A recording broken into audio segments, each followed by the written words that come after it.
1980 ಮತ್ತು 90ರ ಸಾಲಿನಲ್ಲಿ ಬಂದಂತಹ ದೊರೆ ಭಗವಾನ್ ನಿರ್ದೇಶಿಸಿರುವ ಡಾಕ್ಟರ್ ರಾಜ್ಕುಮಾರ್ ನಟಿಸಿರುವಂತಹ ಚಲನಚಿತ್ರಗಳು. ವಸಂತಗೀತ 1980ರ ಭಾರತೀಯ ಕನ್ನಡ ಭಾಷೆಯ ಪ್ರಣಯ ಚಲನಚಿತ್ರವಾಗಿದ್ದು, ಈ ಚಿತ್ರದಲ್ಲಿ ರಾಜ್ಕುಮಾರ್, ಗಾಯತ್ರಿ ಮತ್ತು ಮಾಸ್ಟರ್ ಲೋಹಿತ್ ನಟಿಸಿದ್ದಾರೆ. ಹೊಸ ಬೆಳಕು 1982ರಲ್ಲಿ ಬಿಡುಗಡೆಯಾದ ಕನ್ನಡ ಭಾಷೆಯ ಪ್ರಣಯ ಚಿತ್ರವಾಗಿದ್ದು, ಇದು ವಾಣಿಯವರ ಕಾದಂಬರಿಯನ್ನು ಆಧರಿಸಿದೆ. ಈ ಚಿತ್ರದಲ್ಲಿ ರಾಜ್ಕುಮಾರ್, ಸರಿತಾ, ಮಮತಾ ರಾವ್ ಮತ್ತು ಕೆ.ಎಸ್. ಅಶ್ವಥ್ ನಟಿಸಿದ್ದಾರೆ. ಈ ಚಿತ್ರವು 26 ವಾರಗಳ ಕಾಲ ಚಿತ್ರಮಂದಿರಗಳಲ್ಲಿ ಪ್ರದರ್ಶನ ಕಂಡಿತು.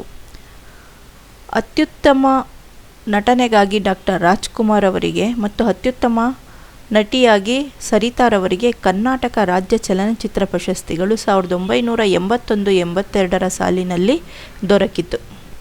ಸಮಯದ ಗೊಂಬೆ 1984ರಲ್ಲಿ ಬಿಡುಗಡೆಯಾದ ಭಾರತೀಯ ಕನ್ನಡ ಭಾಷೆಯ ಚಲನಚಿತ್ರವಾಗಿದ್ದು, ಈ ಚಿತ್ರದಲ್ಲಿ ಡಾಕ್ಟರ್ ರಾಜ್ಕುಮಾರ್, ಶ್ರೀನಾಥ್, ರೂಪಾದೇವಿ ಮತ್ತು ಮೇನಕಾ ನಟಿಸಿದ್ದಾರೆ. ಇದು ಚಿತ್ರಲೇಖ ಕಾದಂಬರಿಯನ್ನು ಆಧರಿಸಿದೆ.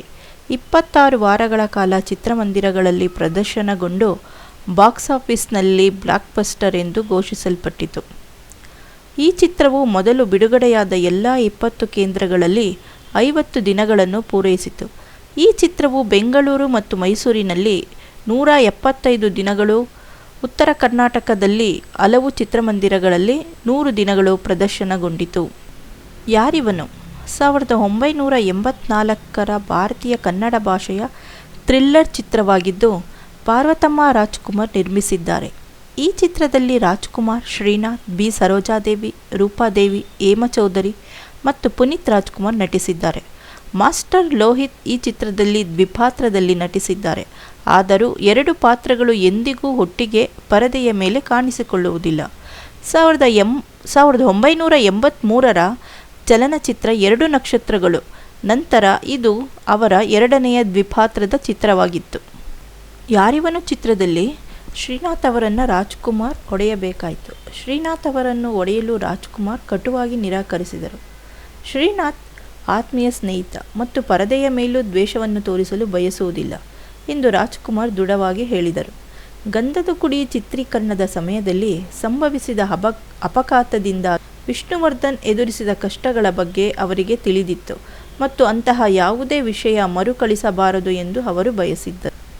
ಜೀವನ ಚೈತ್ರ 1992ರಲ್ಲಿ ಬಿಡುಗಡೆಯಾದ ಭಾರತೀಯ ಕನ್ನಡ ಭಾಷೆಯ ಚಲನಚಿತ್ರ. ರಾಜ್ಕುಮಾರ್ ಮತ್ತು ಮಾಧವಿ ನಟಿಸಿದ್ದಾರೆ. ಇದು 3 ವರ್ಷಗಳ ವಿರಾಮದ ನಂತರ ರಾಜ್ಕುಮಾರ್ ಚಲನಚಿತ್ರಗಳಲ್ಲಿ ಮರುಪ್ರವೇಶ ಮಾಡಿದ ಚಿತ್ರವಾಗಿದ್ದು, ಈ ಚಿತ್ರವು ವಿಶಾಲಾಕ್ಷಿ ದಕ್ಷಿಣಮೂರ್ತಿ ಬರೆದ ವ್ಯಾಪ್ತಿ ಪ್ರಾಪ್ತಿ ಎಂಬ ಕನ್ನಡ ಕಾದಂಬರಿಯನ್ನು ಆಧರಿಸಿದೆ. ಈ ಚಿತ್ರಕ್ಕೆ ಆರಂಭದಲ್ಲಿ ಸಿಂಹಾದ್ರಿಯ ಸಿಂಹ ಎಂದು ಹೆಸರಿಸಲಾಗಿತ್ತು. ನಂತರ ಇದನ್ನು 2002ರಲ್ಲಿ ವಿಷ್ಣುವರ್ಧನ್ ನಟಿಸಿದ ಚಿತ್ರಕ್ಕೆ ಬಳಸಲಾಯಿತು. ಒಡಹುಟ್ಟಿದವರು 1994ರಲ್ಲಿ ಬಿಡುಗಡೆಯಾದ ಭಾರತೀಯ ಕನ್ನಡ ಭಾಷೆಯ ಪ್ರಣಯ ಚಿತ್ರ. ಈ ಚಿತ್ರದಲ್ಲಿ ಹಿರಿಯ ನಟರಾದ ರಾಜ್ಕುಮಾರ್ ಮತ್ತು ಅಂಬರೀಷ್ ಪ್ರಮುಖ ಪಾತ್ರಗಳಲ್ಲಿ ನಟಿಸಿದ್ದಾರೆ. ಜೊತೆಗೆ ಮಾಧವಿ, ಶ್ರೀಶಾಂತಿ, ವಜ್ರಮುನಿ ಮತ್ತು ಕೆ.ಎಸ್. ಅಶ್ವಥ್ ಪೋಷಕ ಪಾತ್ರಗಳಲ್ಲಿ ನಟಿಸಿದ್ದಾರೆ. ಈ ಚಿತ್ರವು ಇಬ್ಬರು ರೈತ ಸಹೋದರರ ಸುತ್ತುತ್ತದೆ.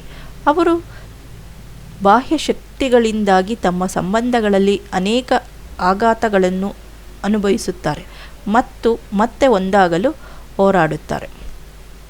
ನಿಮಗೆ ಈ ಮಾಹಿತಿ ಇಷ್ಟವಾದಲ್ಲಿ ಲೈಕ್ ಮಾಡಿ, ಕಮೆಂಟ್ ಮಾಡಿ, ಶೇರ್ ಮಾಡಿ, ಸಬ್ಸ್ಕ್ರೈಬ್ ಮಾಡಿ.